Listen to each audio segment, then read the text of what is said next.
Bismillahirrahmanirrahim. In the previous video we had discussion, or I can say there was information about styles of parenting and how they impact. Now, bad parenting, it is a series of actions that can seriously harm the child's demeanor and psychology, contributes to harmful effect on the child. Most poor parenting is not intentional, but this does not reduce the negative impact on the child. Some parents are not aware of the consequences of these actions, and some might not even care. Like, there are parents, those who reprimand their child, those who discipline, those who do not encourage. Like, some does it intentionally, but others, they are unintentional. They are not aware of the mental health, like they do not care about their own mental health, so they think their child also do not have mental health. But children at different ages, especially at this age, they are very much of concern. They think deeply about each and everything, so you should be very much careful about uttering a word regarding anything related to child, because they take it very deep, and sometimes this has bad impact on the child. There are some points of bad parenting. Reprimanding the child excessively. If your child does something wrong and you reprimand him or her excessively for the mistake, it can have a negative influence on your child. This practice can have worse effect if your child has displayed honesty and has confessed to making a mistake. Some children, they are too honest and they confess about the mistake. But if you reprimand the child excessively, so remember that child would never ever then tell you honestly about anything. Even they will be going through such an emotional blackout, such an emotional turmoil, but remembering this behavior of yours, he or she will never share with you anything.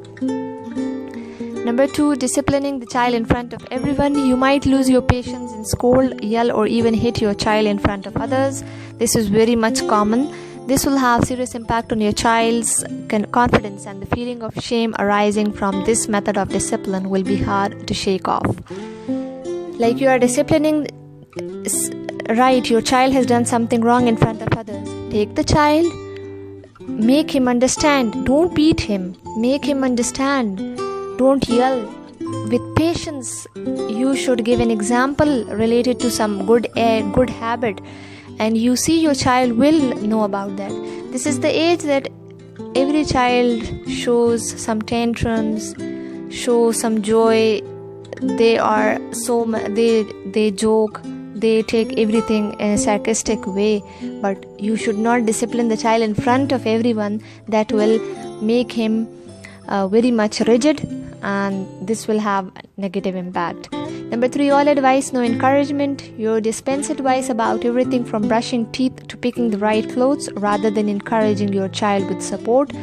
Yes, as you know that like, you are advising, but sometimes encouragement is also needed. Like, we see in our society, a child with a glass of water, if that falls down and that is broken, so mother yells at and never allow him again that he can't do it. If you are saying in front of your child, he can't do it, in the near future, he will remember this advice. This will be like advice to him, and he will say, no, I can't do this. Number 4, withholding affection. You do not give your child hug or say I love you to your child often. This will make your child feel emotionally disconnected from you.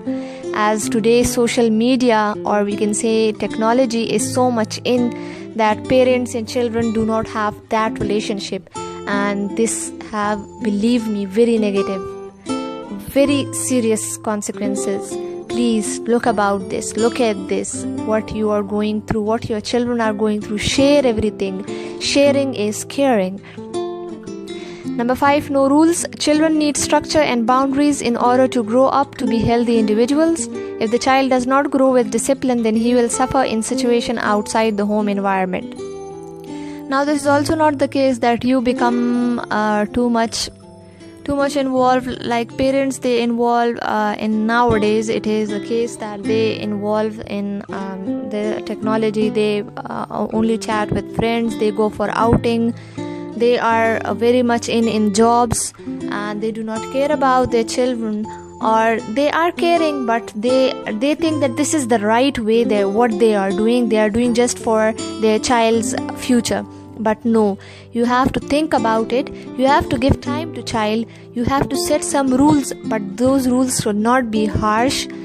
They should be in limit, like what I told you about the styles of parenting, that it should not be that much bossy and not neglectful.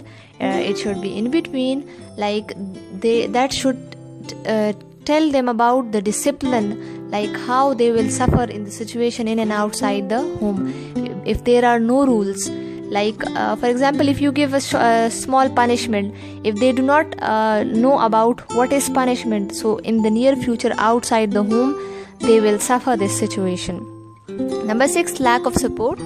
Children need support, especially during stressful times like performance at school or examinations. You could be more concerned about your work, and this might leave your child feeling anxious. See, like in examination, this is the most stressful time that a child undergoes, and especially the performance he or she is running or giving at school.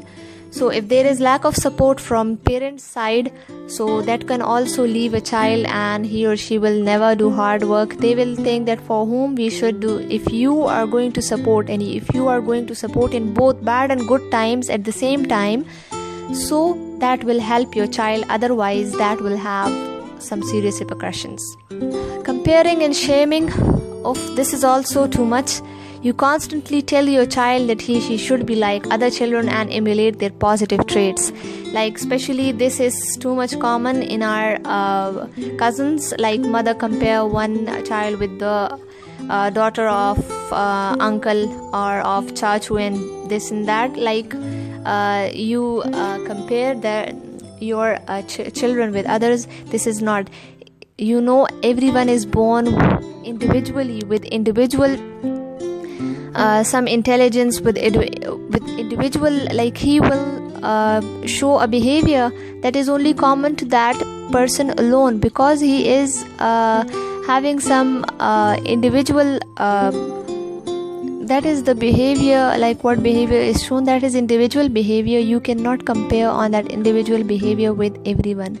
Like especially in our exams, like first position, if your child do not take first position, so you compare it with that. See, look at that person, he took first position, and look at you, I am giving you this, I'm letting you to do this, but still you are not giving me position. This is not the way. You should not compare it in this sense that like you shame your child. Don't shame your child, but tell him or her that you can do it, you have capability. And this is not the way. Why I shared my picture in the first interview, this is that I lost to entry test 3 times. Why? This was not the case. I think I was not capable of doing that, like not in that sense, like I was not going to have a speciality of that case. What was, like I was capable in something else. I wrote a book, I met Imran Khan. That was my capability. That was accepted by my parents as well. And now even I am going to become a clinical psychologist. So my capability is here, not was a doctor field, MBBS field. So not every person can become a doctor, not every person can become a psychologist, not every person can become engineer. There are too much fields, there are a lot of fields. If you encourage your child, he can go to any field and he can deliver there, he can establish a career in that respective field. But if you encourage, if you support your child, you do not compare and shame your child, but support. Number 8, focus only on achievements. You never praise your child for his achievements, and do not show pride in his hard work. The same case, it is comparison. Like what your child have achieved, you do not look at, but at the moment he does something bad, he fails for the first time, or you forget those achievements that have been given to your child, and you start reprimanding, you start using harsh words, you let him to become hopeless. He or she will never try to do hard work again. You make him something zero by your comments. You make him rigid. So don't do that. Number 9, criticizing tone. You have to hear your tone of voice when you are disapproving with your child. Please look at it. Using a tone that shows disapproval of all your child's action will leave a negative mark on your child's behavior, on your child. Number 10, not respecting their feelings. You do not take the time to have a conversation with your child and understand his/her feelings. His/her opinions and feelings are disregarded and not addressed in a healthy manner. These are some points that are leading towards bad parenting. Children do have feelings. Believe me, they have feelings, and they are too intense feelings. So let them share those feelings with you, and then it is your way. You have to regard those feelings, and you have to address those in a healthy manner. Being a poor example, your child will pick up on all your habits and behavior. You might want to think about why and where your child picked up a particular behavior from. In this age, you are the model, or you can say you are the ideal of your child. If you have some bad habits and bad behavior, they will copy you, especially father's aggressive behavior. When he is aggressive towards mother or towards anyone else, or even toward maid, so the child will do it the same. They will think that this is some very special behavior that should be adapted or adopted, and they will do it their entire life, and that will never change. Number 12, no choice. You do not give your child a choice and instead accept him or her to do something because you have told him/her to do so. Again, coming towards choosing a field, especially choosing clothes. Like in field, we are told from childhood, you have to become a doctor. You have to become a doctor. Same was the case with me. But no, don't do this. Don't put a hard, fast rule for this, that you have to become a doctor. Give them a choice and ask them that you are capable. If not, you can choose another choice, but you have to work hard for this choice. So don't endorse your choice, your opinion on your child. Let him to choose, and then you support him in that choice. Too much pampering. You might think that your child is most special child, but for the rest of the world, he/she is just another child. Too much pampering. You might think that your child is most special child, but for the rest of the world, he/she is just another child. Making him/her feel like he/she is entitled to things will make him/her unpopular and disliked. Don't pamper your child too much, because he is special to you but not to the outside world. So you have to give discipline, and you have to raise your child to the standard of even the outside world. Number 14, overprotective. You protect your child from every imaginable danger out there. This will make your child fearful and will be afraid of taking any type of risk, from making new friends to trying new activities. Like, you don't become too much overprotective, like you protect from small danger as well. So this will make your child afraid of making new friends and also trying something new. They will only wait for your call. They will look at your eyes. They will only look at you. They will never be able to make decision on their own. Number 15, lack of trust. You do not allow your child to make decisions because you are sure that they will be wrong choices, or you do not believe him/her when he/she says something. Sometimes our children, they give us such a point that is worth So don't underestimate.